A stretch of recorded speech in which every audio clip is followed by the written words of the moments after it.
जोर से गाओ आप लोग, अच्छा वाला गाओ एक और। आज 40 ना 30 30 90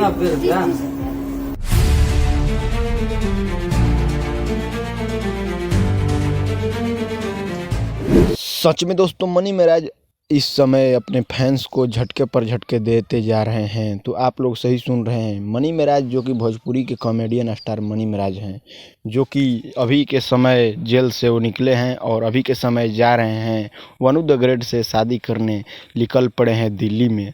तो आप लोग तस्वीर में देखे होंगे कि अभी देख रहे हैं कि वनु द ग्रेट कैसे अपने फेस को छुपा कर जा रही है और फैंसों के और कैमरा के पाछे लुका कर जा रही है। और मनी महाराज भी अभी के डेट में रवाना हो चुके हैं। तो आप लोगों का क्या राय है, अपना राय कमेंट बॉक्स में बताइए। चैनल पर